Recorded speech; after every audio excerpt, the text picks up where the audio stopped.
Welcome to Untold Stories of Lorenzo, Rise and Hate in the Bay.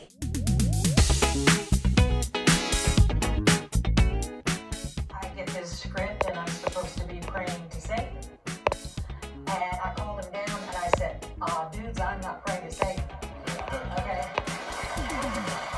Sorry. I survived cancer twice. I'm not praying to Satan.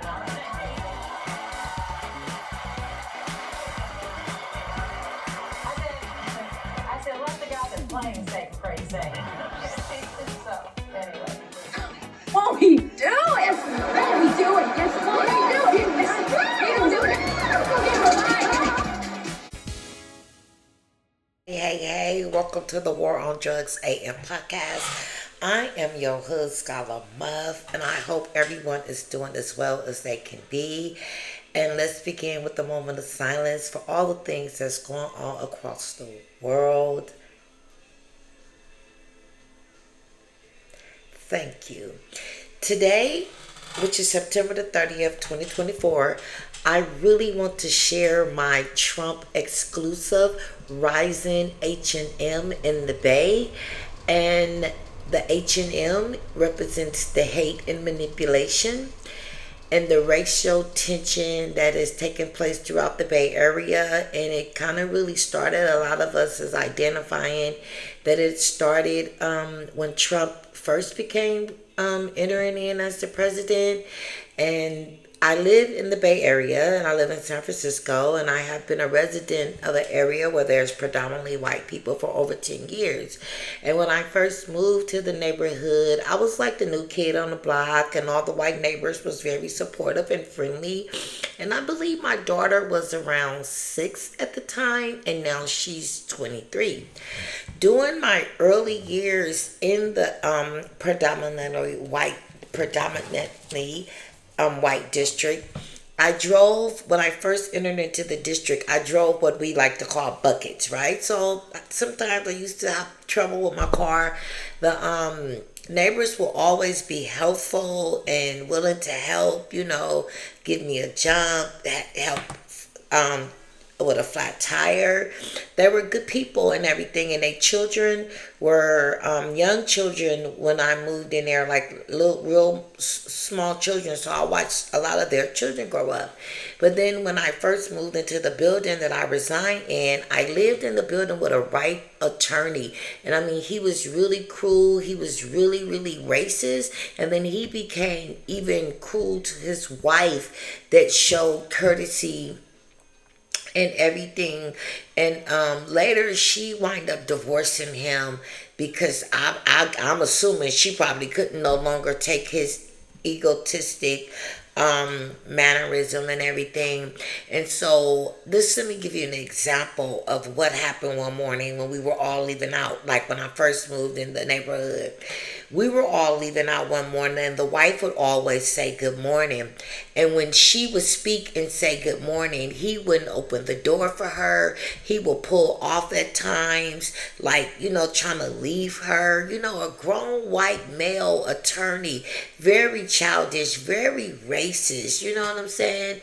And however, things changed with his behavior when Trump entered office. He became a little bit more aggressive towards me and my family. And I'm like a lioness, you know what I'm saying? You're not gonna just get at me and my children. So I don't know who he thought that he was dealing with, but at the same time, a lot of the neighbors around the neighborhood sort of stopped speaking or whatever. But I wasn't tripping.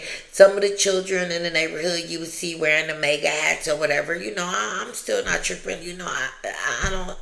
I don't have time for all that. Y'all are who y'all are, or what have you. And then I just realized that the atmosphere in the shift, it was a shift in the change in the atmosphere. Like it just switched. Like they really started being who they really are.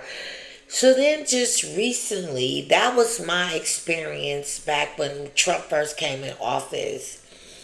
So recently, around August the 2nd of 2024, I was speaking with a young African American woman that's from the Bayview, and she now resides in San Jose, California.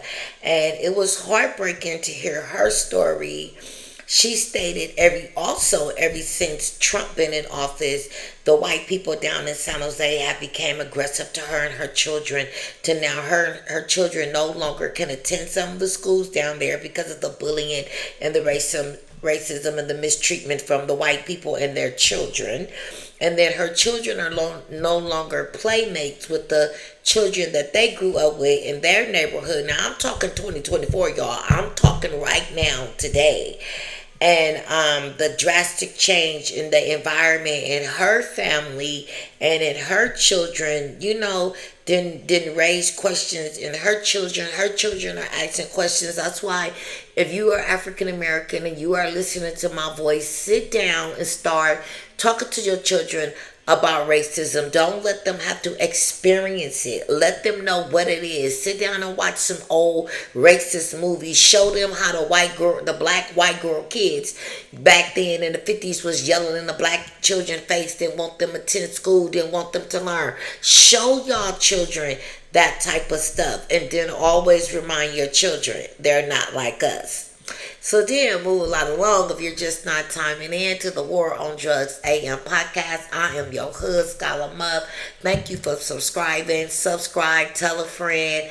I'm here. I'm staying this time, and everything I deliver is from a hood perspective, from me to you and my audience. I'm hoping to be the urban black community in America. That's who I would love for my audience to be, and we welcome all. We don't discriminate. And I am the host of Untold Stories of Lorenzo, that is going to reflect on exposing manipulation and hate, something Trump is doing in his candidacy. I mean, in his campaign, and it is just critical to expose the manipulative behavior and recognize how it's surfaced in our day-to-day environment, and it's not really healthy.